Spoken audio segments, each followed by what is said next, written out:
Hey, jELeeoo here. What is anime? Anime is for fucking virgins who smell worse than Trash Island, currently twice as big as Texas. And sometimes virgins partake in something called Fire Emblem. Ew, gross, yuck.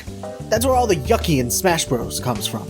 Okay, but for real, I love Fire Emblem. It's a franchise that means a great deal to me, and it's how I think all writing in medieval video games should be, because the writing in these games are so damn perfect. Most of the time. For those of you who are unaware, Fire Emblem is a tactical RPG series. Think chess, but your pieces are anime people, and when they die in a level, they're dead for good. They don't come back. Unless they're important to the story. Then you just can't use them or are forced to restart the map. Because I've played most of them, I'm going to recommend that you try Fire Emblem at least once in your life, and I'll also say that Blazing Blade, Shadow Dragon on the DS, or Awakening are great starting points. I also forgot to include Sacred Stones on the list, but it's also great for beginners. Avoid these four as your first, and avoid this one altogether. Also, I don't know whether you should start with Engage either. I get that you might just want to start with the newest one, but this game is, I don't know. I guess I'm gonna have to wait till I get to the dedicated part of the video about Engage. I haven't played the original Shadow Dragon, Gaiden, or Mystery of the Emblem. I haven't played the remake of Mystery of the Emblem, and I haven't played Genealogy or Thracia. And I know that it's a crime to say that because everyone swears on their mom that those two games are godlike. But shut up. I also haven't beaten Binding Blade, but I've played it before. Also, I haven't done 2 of the 4 base game routes in 3 houses, nor have I done the DLC route. Now, as for the rest of this video, you can just tab this out and treat it like a podcast if you wish. I'm just going to be showing random gameplay footage of the game I'm talking about on YouTube. I'll put the name of the channel I stole from in the corner if you're curious. I'll also show pictures when needed, and I don't know. But anyways, hi. My name is jELeeoo, and I like Fire Emblem, and I really want to talk about it. So please, enjoy this huge rant about Fire Emblem. Okay, I know I said I haven't beaten this game, but not gonna lie, Binding Blade? Roy's game. Kinda stinky. The plot is literally, what do you mean? We have Fire Emblem 1 at home. I don't know if this game just feels generic in all ways from the 13 chapters I played, but the gameplay is also pretty what the fuck did I just say? But the gameplay is also pretty cookie cutter. If you want the essentials of a Fire Emblem game, then this game is perfect for you, but frankly, I want a little more. And also, Roy fucking sucks. He's not my least favorite protagonist in terms of story and character, but he is an awful unit. He's squishy as hell, and his base stats suck, and his growth rates are abysmal. His weapon rank takes forever to improve, and he promotes on chapter 21 out of 25. You know, before the end of the game. Sorry if I sound mean, but this is like one of my first Fire Emblem games, and he kept dying on me. It's really fucking frustrating. But at least this game planted seeds for one of the best Fire Emblem games that ever existed. Fire Emblem 6 The Binding Blade is a D-tier game. I'm doing a tier list, by the way, now. That's what's happening. The game was so good they took it international. Only thing I think is wrong is that the level design is mid and the OST isn't in my top 5. A tier. Y'all, I'ma keep it real with you. I feel nothing for this game. I'm being serious. I very recently played through this game, yet when I think back on it, I just have no response at all.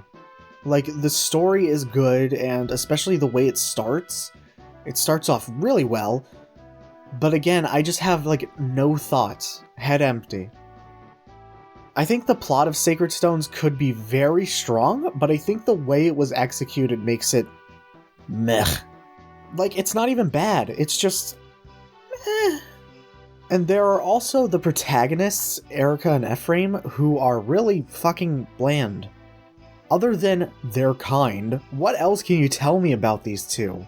I seriously can't name a single character trait these two have other than the standard protagonist shit of they're kind and wish to do the right thing.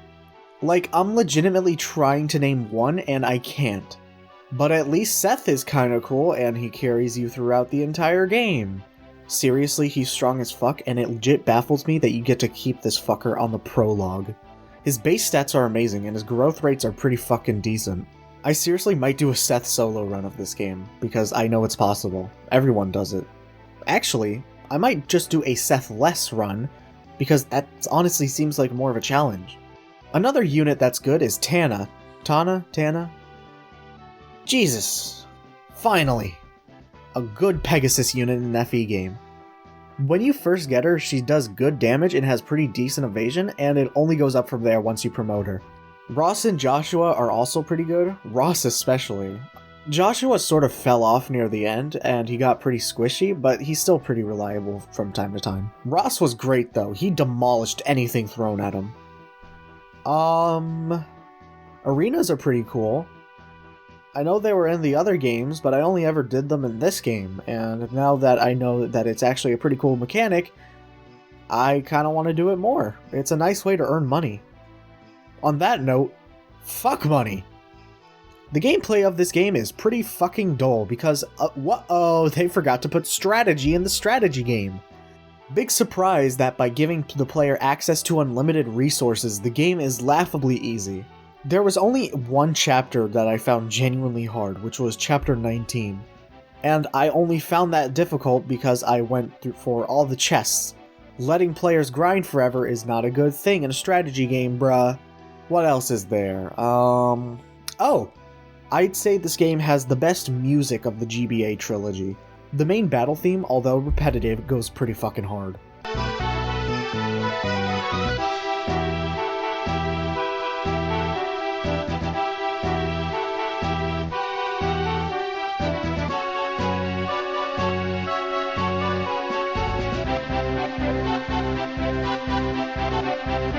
And lastly, I just feel a lot of the end cards characters got at the end of the game were pretty cucked. Like, there's nothing super special for all of these people, which sucks considering this game has, like, no happiness and these characters have been through hell. They don't get the endings they deserve, though it's just more bland shit. So yeah, this game is bland as fuck. C tier. Okay, on to the first S tier of the day. Everybody shut the fuck up, this game is really, really, really good. Okay, but for real, Path of Radiance is like the second best game in the entire franchise. The story is damn near perfect, the characters are so well written, and the gameplay is pretty good for a Fire Emblem game pre-Awakening. The only thing that is somewhat bad is that the level design can be pretty hit or miss, like, fuck chapter 15 and 23, worst chapters of my life. And the battle animations are incredibly slow. Yeah, it's, what you've heard is true. Seriously, turn off combat animations to literally save you tens of hours. Other than that, though, this game is perfect. The music is at its best here. Tied with Echoes, but we'll get to that later. Ike is one of the best Fire Emblem lords ever conceptualized, and I love the fact that he is not of nobility. It is so refreshing, and it sucks that there is no other Fire Emblem lord that is of common birth. We also get the best end racism plot in a Fire Emblem game with the Beork and Lagoos. Speaking of the Lagoos, what a cool fucking mechanic! Fuck Dragonstones, they are so fucking lame compared to the Chad Lagoos shifting mechanic. It also feels like all of your units are well balanced and there is never that one optional unit you get that is just complete ass. We also have the best Wyvern Rider unit via jELeeoo, both in terms of how good they are and their character arc. Seriously, keep her alive, it is so worth it. She is, like, easily my favorite character in this game, and in, like, almost every game, period. I love jELeeoo so much. She is a great character and a great unit, especially if she promotes. Also, the way promotions work in this game is fucking amazing, and I'm so upset that future games don't also do this. I feel we also get the best comically evil villain in the form of Oliver and Ashnard. Yeah, Ashnard has more to him than wanting to simply rule the world / kill the world, but it doesn't go that deep. He's just fun. The Black Knight is also fun. Who is he? What's his story? It's absolutely terrifying when he just shows up for no reason in a level. It's fucking great. Also, the Grail Mercenaries is probably my favorite army in any FE game. The core cast are just so fun, and even the one-note characters are fun. My favorite of the base mercenaries is Boyd. Mia is a close second, but my favorite character is still Jill, without a doubt. The characters are so good in this game that it started my habit of hating classic mode because I constantly restarted whenever a unit died. Although not to brag, but actually, 3 of my restarts in this game were because a unit died. The other 49 were because Dolphin crashed. Seriously though, the characters are great, and if you let Jill die, you're an objectively bad person. Also, I love how the barracks work in this game. They take all of the world map shit from Sacred Stones, but streamlined it to perfection. Also, the info system is perfect for giving the side characters, you know, character. This is my second favorite Fire Emblem. It's a 9.5 out of 10, S-tier game. Radiant Dawn has a lot of great ideas and new mechanics, but they're almost always executed awfully.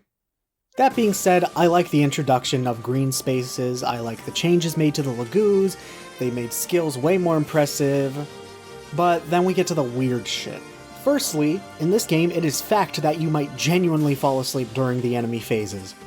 They really ask you to fight 60 plus enemies with 10 units, and expect you to play with combat animations on? I have grown beards waiting for my turn again.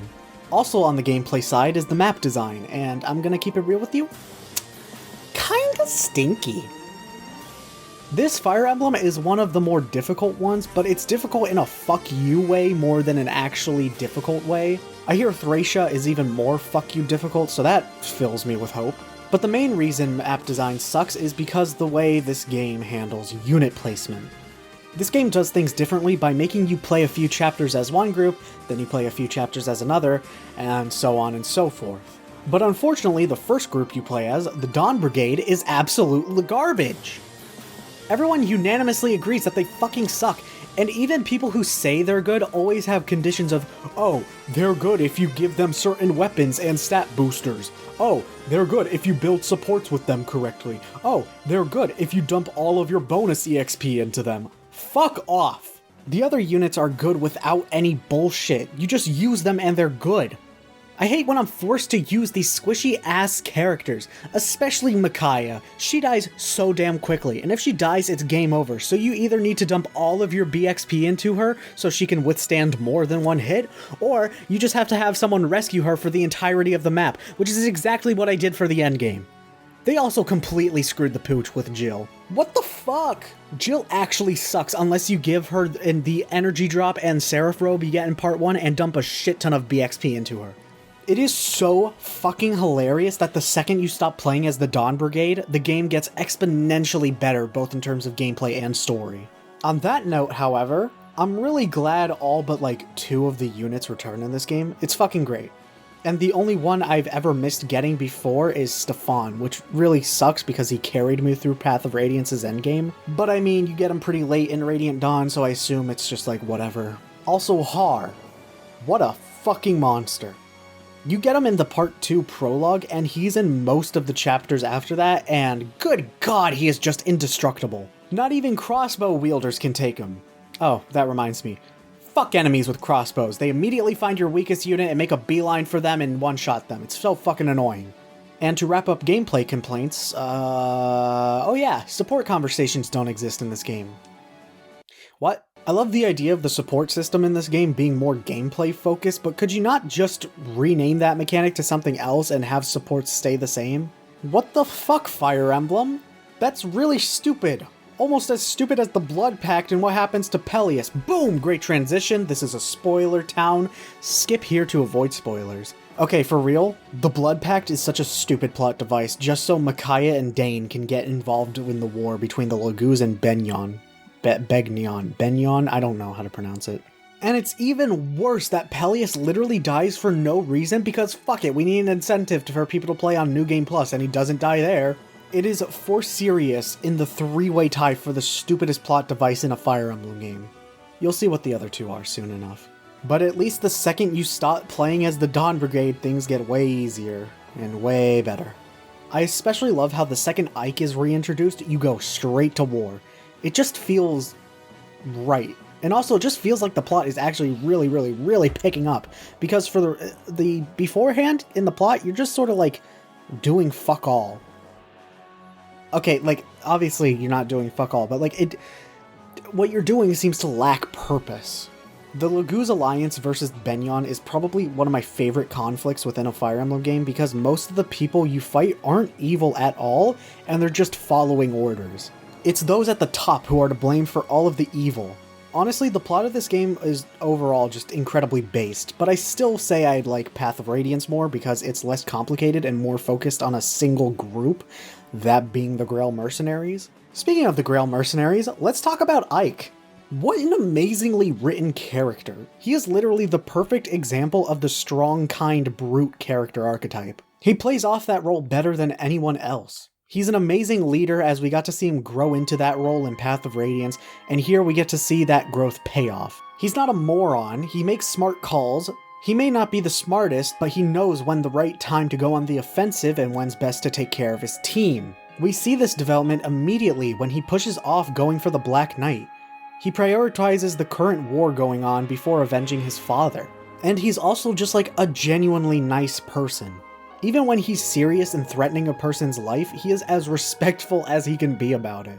And after all of the conflict is over and he and his crew killed God, he decides, at the end of the day, fighting is what he knows best. He is a simple man and he knows it, and the second their long journey in battle is over, he challenges Kanagas to a friendly duel. What a fucking Chad! Speaking of gods, we get the best god in the FE series with Yune. She's not a dragon, she has no real desires other than just wanting people to vibe in this world. She's humble about her status in the world, and she's incredibly friendly despite being the literal embodiment of chaos. And she has the best theme in the game, you're hearing it right now.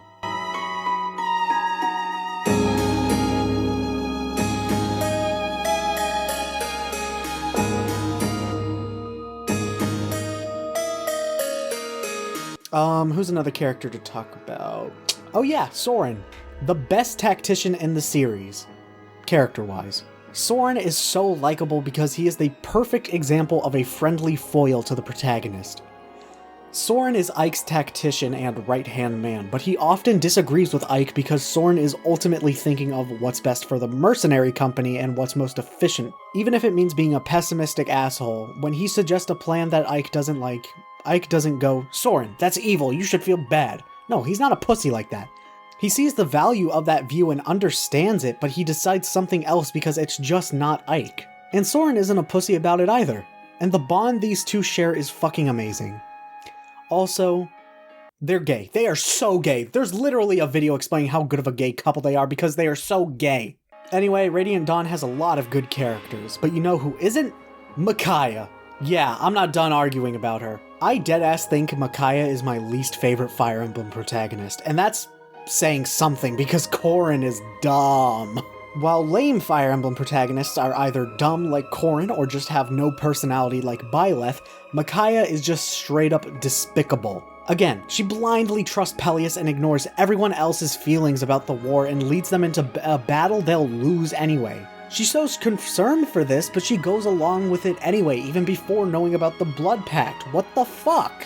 She also tries to set her own sister on fire. What the fuck? She sucks gameplay-wise. She's easily in the top 5 worst units in the game, nay, the series. Fun fact, the rest of those members are also in the Dawn Brigade. And to top it all off, she gets all romantic with Soph, and, don't look up their age difference. I seriously just don't like how she does all of these things and everyone praises her. It's awful. But anyway, Radiant Dawn is a game I want to call great, but it is only good. B tier. Good God, this game is ugly. Okay, funny jokes aside, one of the biggest complaints of this game is that even for a DS game, the graphical quality is, why do you look like that? The characters in this game just look wrong. Well, whatever. If you don't know, this game is a remake of the original Fire Emblem on NES. This was the first time Marth had a text box that was actually in English, so that's pretty fucking dope. I like how this game actually opens up straight into the action like Sacred Stones did, and I dig the gameplay, but obviously it's a remake of FE1, so it's on the more simple side, which normally I'd be okay with. However, seeing as the last FE game was Radiant Dawn, it's quite the disconnect. Same goes for the level design, although not as much.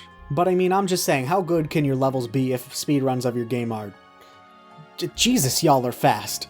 Marth is a pretty cool guy, but just like Roy, he really doesn't have much to his character other than being nice and caring for others. I like him more than Roy though, because he seems more determined to help his kingdom? All of the other characters are pretty generic too, and I'm sorry y'all, I just don't see why everyone likes Tiki. She is the most whatever character to me. I like the final level and the final boss. They were fun. The music was fantastic and I absolutely loved it. Also, shout out the fact that this is a DS game that doesn't shove touch controls down your throat. Overall, this game is fine. Harmless, but it's nice to see where the series got its roots from and in a much more polished form. B tier. Alright, I feel I gotta clear the air first. I'm very biased towards this game because it was my first Fire Emblem. Now then, I think the pacing of this game is spectacularly done. No level feels like it's going on forever, and the amount of story in between chapters isn't so long that your 3DS might die. Except for the 2-year time skip, but that's an exception, so let's not worry. I never felt things were rushed, nor did I feel like things were too slow. I really like Crom. He's a very likable guy, and he feels like a good mix of Marth and Ike, so he's... Mike? I really like Robin because he's the only FE avatar that isn't a complete joke. He actually fucking talks, and he isn't brain dead like Corrin. Lucina. Everybody fucking loves her for a reason. She starts with so much intrigue and mystery, and the twists just keep coming and coming. And then Crom and co. finally learn the truth about her, and now she's vulnerable and becomes more human. And from there, she's just a fantastic character. Unfortunately, that's all the good things I can say about the characters in this game, because the rest are all just one note as hell. And it's really boring too. Most of them just show up for like no reason whatsoever. Oh, and the supports are fucking jokes too. Like seriously, 90% of the supports are just for jokes. I get that they don't have agency because they can permanently die in classic mode, but this is what the info system was for in the Teleus games. I seriously think Fire Emblem should either just rid the games of classic mode or handle this shit like Final Fantasy Tactics, where your units are literally nameless schmucks if they aren't important to the story. Important? The only one I genuinely was invested in was Longku and Chersh's... God, I hope I pronounced those names right. Their supports. I like their support. I mean, I guess it's cool that you can marry whoever to whomever. I don't say this because I ship fictional anime people, or I'm a gooey romantic... Fuck. Listen, I marry purely for the economical gains. The child system and skill inheritance system in this game is so fucking sick. Yo, shout out Morgan and Owen. I fucking love these two people. Oh, actually, some supports between second-gen characters are dope too. I forgot. The story of this game is pretty dope in general. I honestly don't see why people have a problem with it. I genuinely like it a lot. Sure, it's nowhere close to something like Path of Radiance's story, but it's still really, really good. I feel all the jargon in this game is explained to you really well, and despite the plot being complicated, nothing is super confusing. Again, good pacing. So, things are pretty easy to understand. The plot overall is just pretty good, but I do feel like there's something missing that would make it as good as something like Path of Radiance or Blazing Blade. I can't put my finger on it, but yeah, that's what I have to say. Music fucking slaps, but you already know this. Shout out Conquest, you've been listening to it this entire time, and it's my favorite song in this game.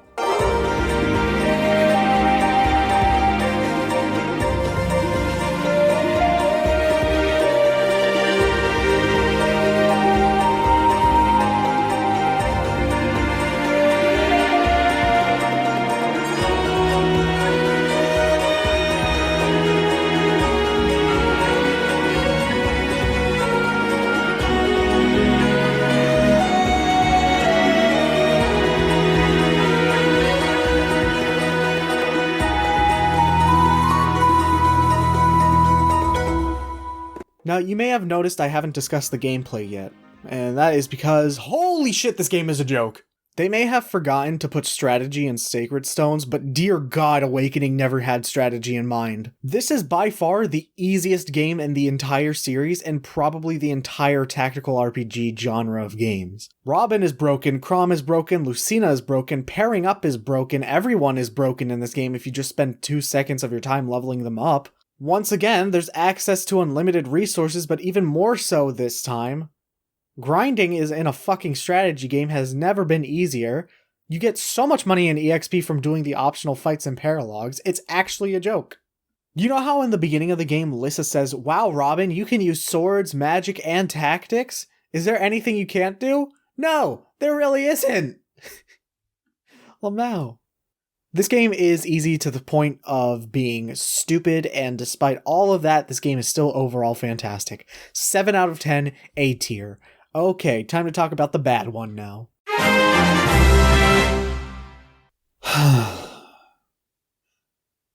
Right now, I am debating whether I should even be talking about this game right now. I could just put all 3 of these in F tier, say it's bad, and move on.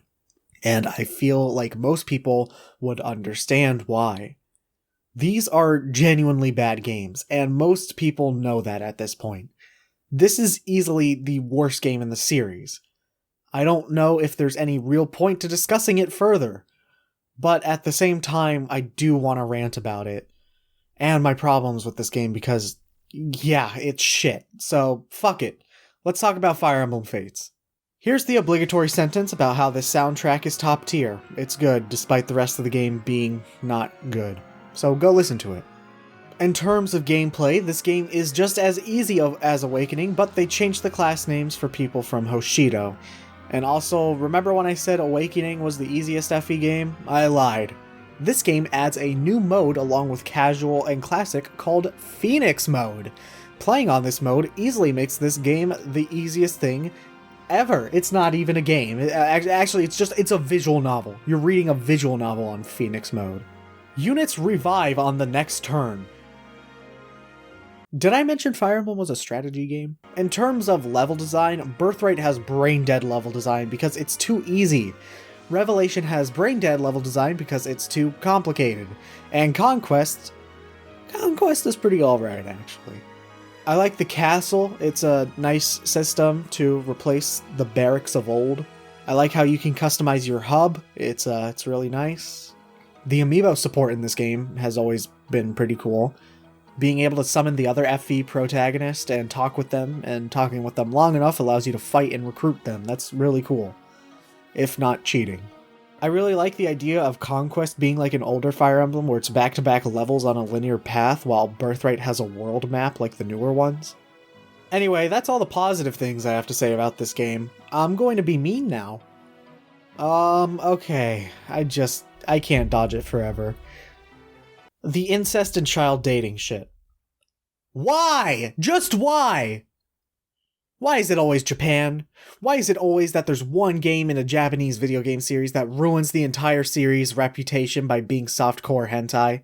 Why does it always have to be incest and child bait? Why? Why? Also, remember how this game was under some hot shit for the Japanese version, having a support conversation where a character would be drugged into not being attracted to women? Ain't it strange how this kind of sounds like grooming and or conversion therapy? What the genuine fuck, Fire Emblem? Okay, time to complain about the actual story of these games. So let's go from the recommended play order. I'm saying that with air quotes. But first, I just want to say that the weird incest shit aside, I actually like the story up until Chapter 6. For those who are just watching for the sake of it, you play through the first 5 chapters getting to know both royal families in these warring nations. Then in Chapter 6, you have to choose who to side with. I really like the build-up and I think it's really cool, but once you make your decision, there is no winning, only losing. Let's start with Birthright. The start of this route is essentially, where the fuck are Ryoma and Takumi? Then once you find them and get the character who can solo the rest of your run, he decides, fuck it, we ball, and invades Nor. Then it becomes JoJo's Part 3, where everything has to take way too long to do. Your army is given so many goddamn setbacks from invading Nor that it is genuinely frustrating. Oh, I got the hiccups. Like, at least in the other games, you have different clear goals, like taking down a key position before storming a castle. But here, it really is just Stardust Crusaders, where the goal has always been Nor Castle with other shit surrounding that. But you're just set back by the villain's wacky antics. Also, I gotta say it, Elisa's death is the funniest shit in the world. I laugh so hard every time I see it, and I'm probably laughing right now while editing it. I'm laughing while thinking about it right now. This route is really stupid, but it's the least stupidest, so whatever. Okay, I don't want to be mean, but if you like Conquest for the story, you're a cuck. I'm sorry, but there's no way around it. It's a fact now. You're a cuck. This is by far the dumbest Fire Emblem plot to ever be conceptualized. It also is a runner-up for the dumbest plot of anything ever. They seriously should have made the plot of the Conquest the evil route. Like, they should have literally made this game just taking over Hoshido and becoming a tyrannical ruler over the Norian territory of Hoshido as the ending. Because this morally gray shit is so dumb and annoying. And now, the plot of this game is, let's see if our clearly evil dad, who is clearly evil, is evil by killing everyone else so he can sit on a magical chair to test if he is clearly evil. It is so stupid. It is so dumb. And then we get to the, who is that Azura-shaped dancer, and why does our clearly evil dad react poorly to a song that has magical powers that's similar to another song that has magical powers that calmed me down from my murder rampage after my mom was killed? Jesus, it's awful. Ryoma dies for no fucking reason. It's stupid. It's so stupid. The writers clearly needed 2 siblings to die in each route, but Corrin can't be the one to kill him like in Birthright because Nor has been too evil. Corrin needs to be nice to counterbalance Nor's evilness, so Ryoma just fucking game ends himself. Why? I don't know. It is so dumb. And then what happens to Takumi is really weird, and if you want an explanation, you're just going to have to pay a fee of, oh, never mind. It's just dumb. This entire route should only be played if you skip all cutscenes and purely just play the levels. Revelations. This game is literally just, Ayo, source? Trust, bro. Trust. Also, the level design is cool in theory, but weird in execution. Honestly, if you want to play a good version of this game, just play Triangle Strategy. Sure, it may be a spiritual successor to the other super popular tactical RPG, but it really is Fates, but good.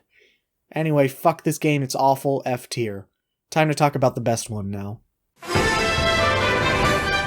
This is the best Fire Emblem. Yep, it's the best one. I do not give a shit what anybody else has to say about this game. It is the shit. First of all, this game is the one and only Fire Emblem game that has 10 out of 10 voice acting. The entire rest of the series doesn't even go above a 7. When you enter a town in this game, it turns into a point-and-click adventure game, and I think that is really cool, and I wish other FE games would do this. In fact, the entirety of this game's gameplay is a black sheep. Dungeon exploration is really cool, I love it a lot. As for the main part of this game, the fights, have you ever heard of the Ship of Theseus? This 3DS game is surprisingly faithful to this NES game it is remaking. Let's see what I like. The combat arts are really cool. The way equipment works is really cool. I love how archers are actually useful for once. Like, seriously, they can shoot from 5 spaces away. Like, what the fuck? I dislike how spells work in this game. Mages are weak already, and their spells take HP instead of durability. What the actual fuck, Fire Emblem? And then there's the map design. Good god, this is something. This game has the most polarizing maps, I swear. You can get some really fucking good maps, and then you can get Nui Baba's home. That map can suck my fucking schlong. I'd say overall they're not good because they're either super big and empty or have a need to conga line. This is my favorite Fire Emblem story though. I especially love the parallels between Mila and Duma and Alm and Celica. Mila and Duma aren't enemies. They don't see each other as bad or good. They're simply dragons who care for their people in different ways. Alm and Celica are the exact same way. Alm wishes to end the war through violence, and Celica wishes to end it through peace. But they don't hate each other. These are probably the most dynamic main characters within the series.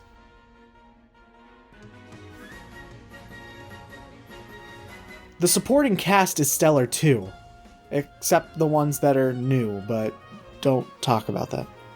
Shout out my homies Cliff and Saber, they are the shit. But of all the characters in this game, my favorite is by far Celica. And I fucking hate when people say she just blindly trusts Jedha.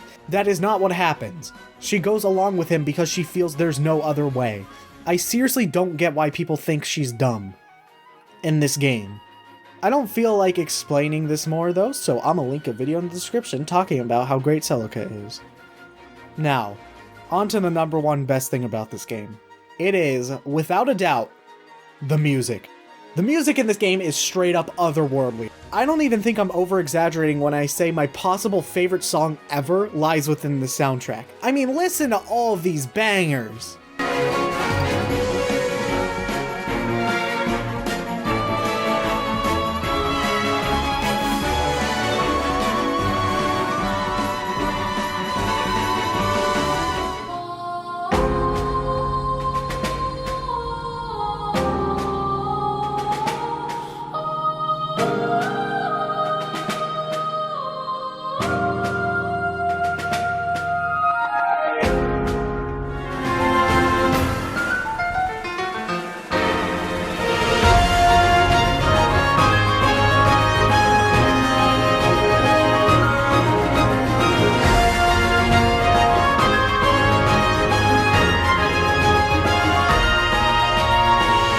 This game is genuinely a 10 out of 10, top of S tier.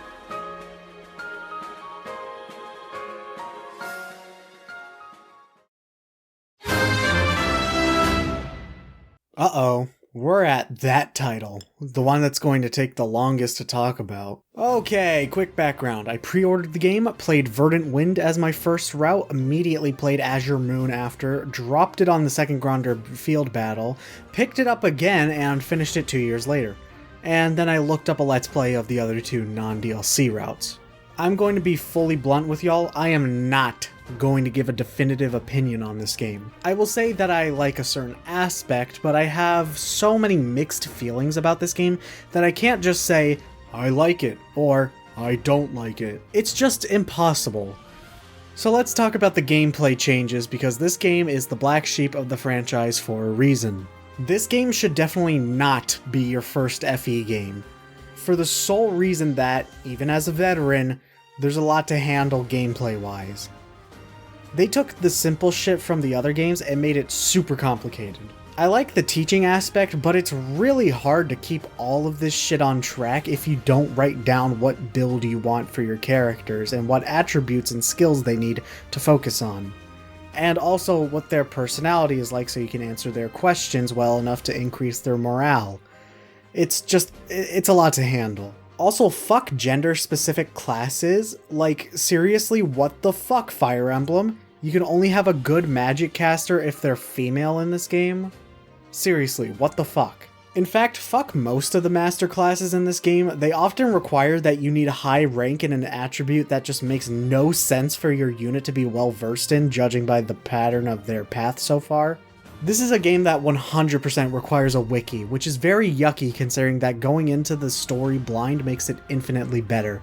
This game also makes weapon durability a much more devastating thing because you can upgrade and customize weapons.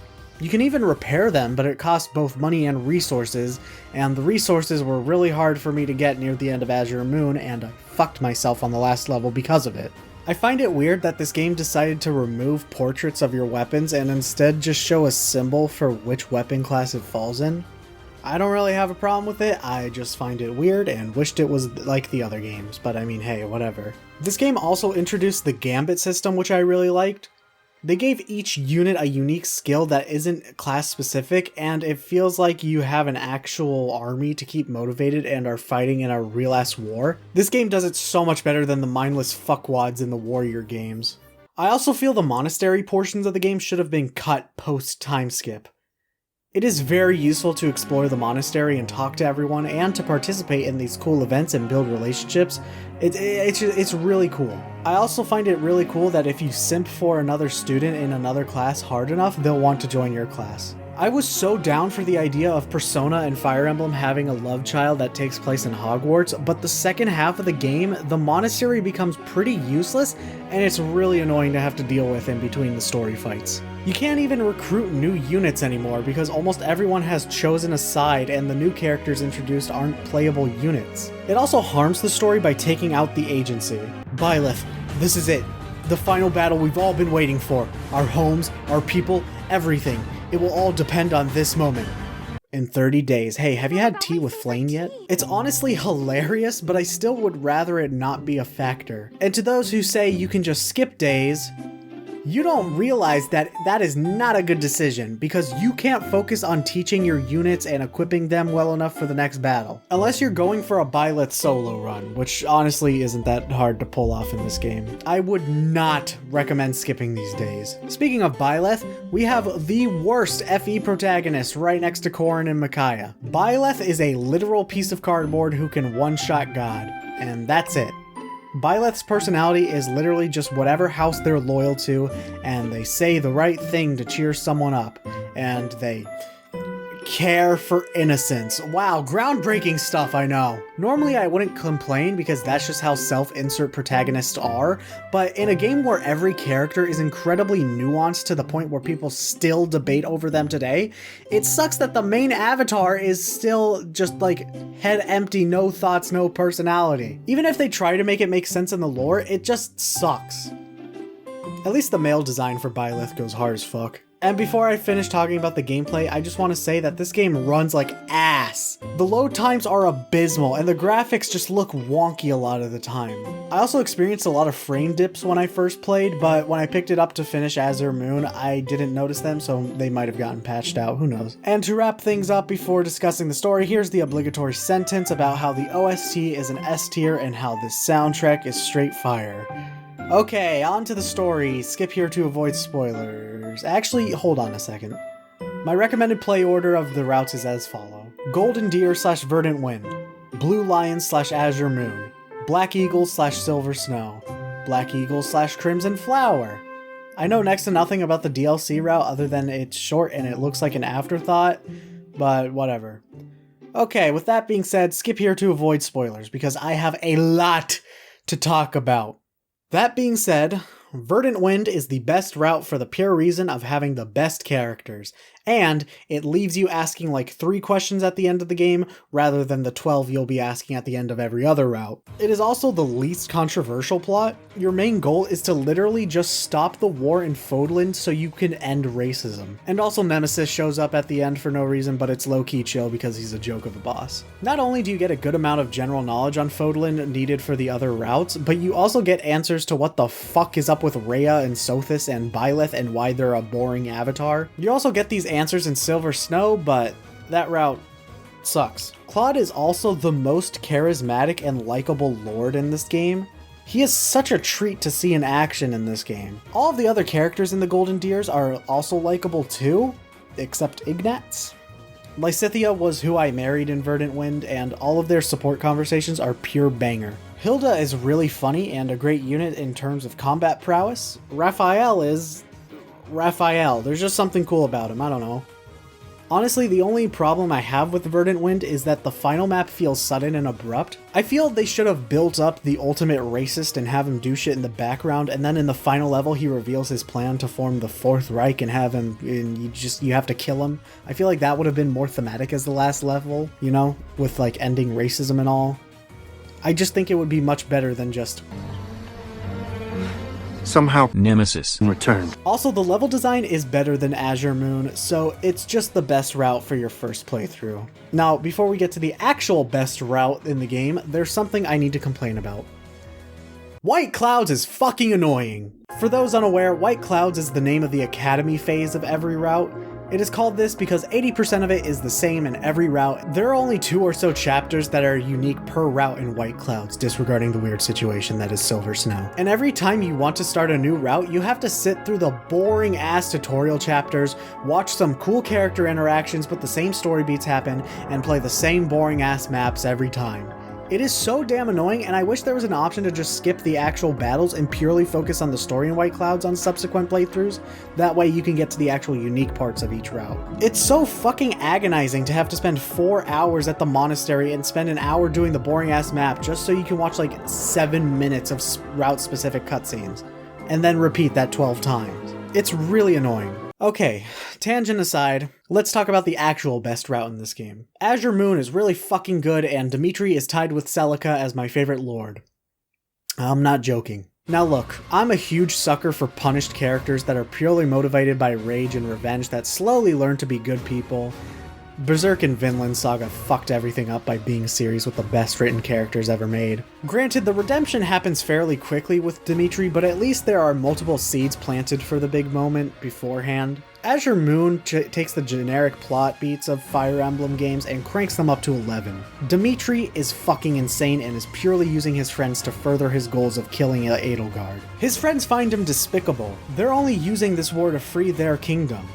This route also focuses the least on the more mystical shit in this game and is a simple war plot, which is best for FE because the games thrive when this shit happens. But hell, even in White Clouds, this plot is awesome.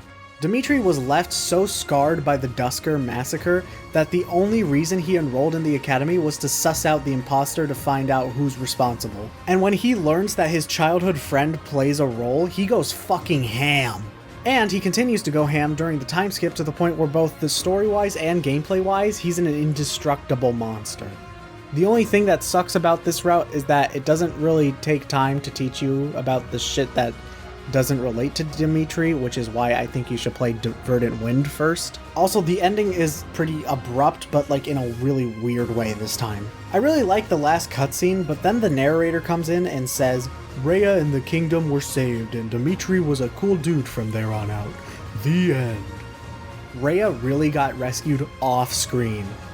I genuinely think they should have let her die before the time skip to cut out this ridiculous thread with this awful payoff. Also, I think it's funny that those who slither in the dark are literally shoehorned in on the last level. Like, they literally show up and Gilbert's like, be careful, these mages are built different. It's pretty funny.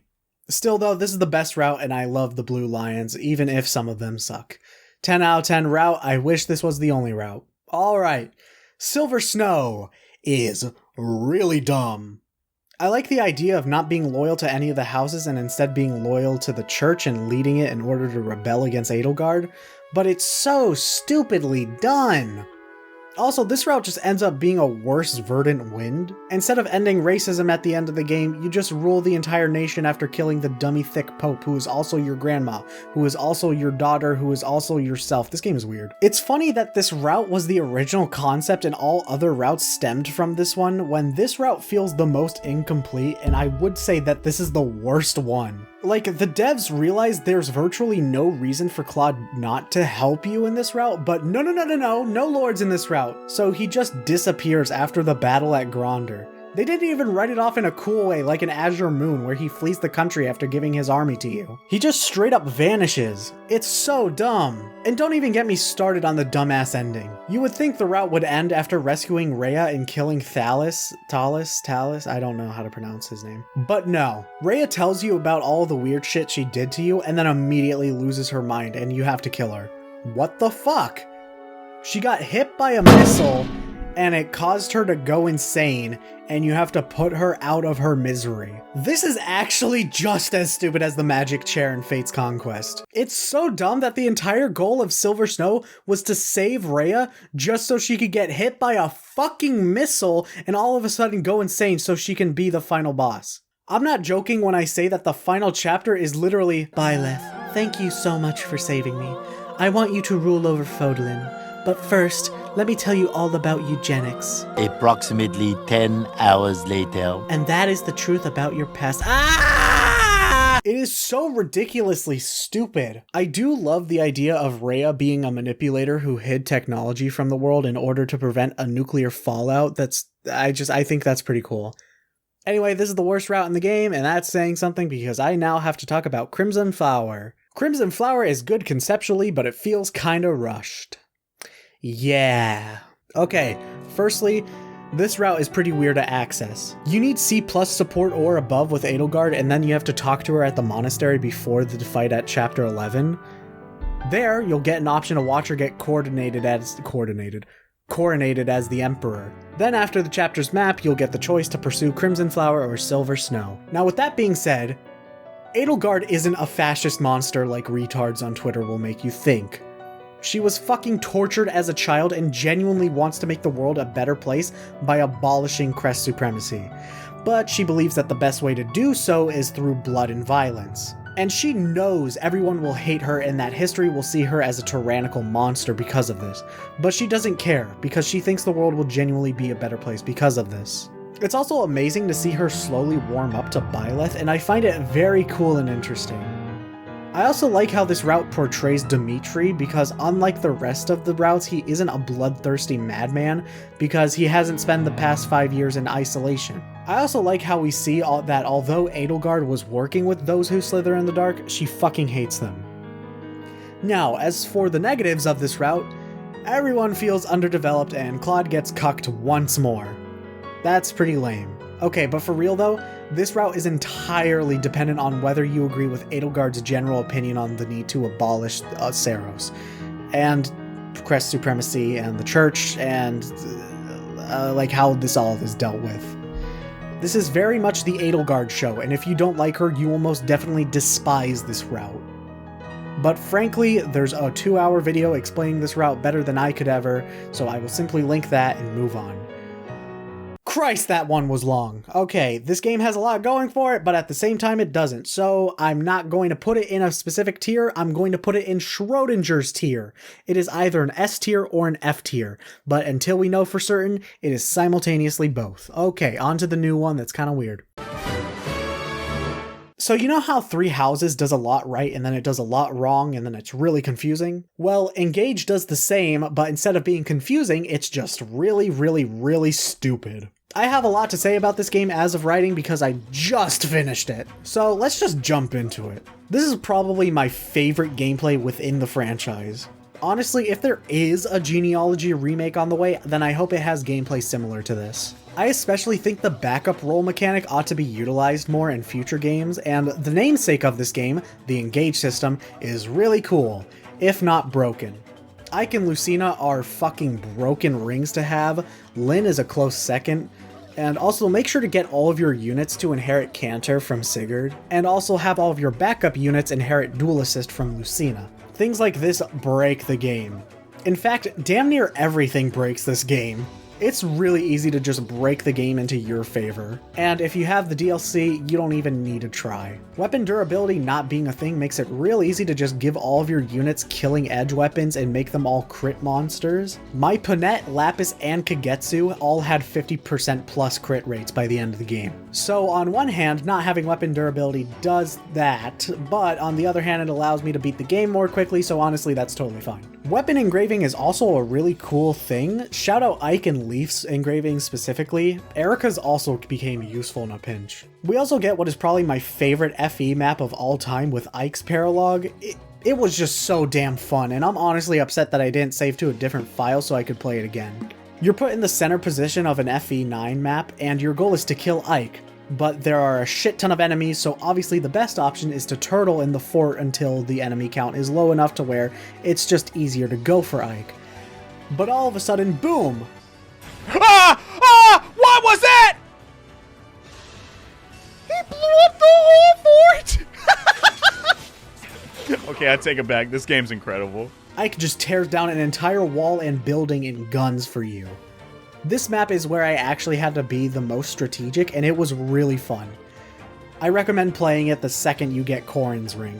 This game also has one of the easiest maps within all of FE in the form of Micaiah's Paralog. It's really funny and ironic that one turn was spent getting to her, and the second was me killing her. I beat the map with just 3 units in 2 turns. It was really amusing. In fact, most of the Emblem Paralogs were brain dead easy because most of the time the boss you need to kill in order to clear the map would just move away from a tile that significantly buffed them so they could kill you.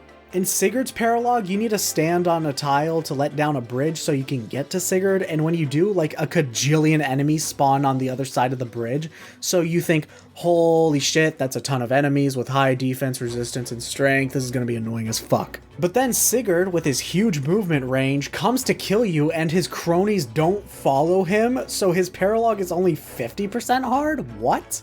In Jeliioo's paralogue, your team is on this boat and Jeliioo is on the other side of the map, and on enemy phase 1 for some reason, in all her wisdom, Jeliioo teleported to me, and I killed her turn 2.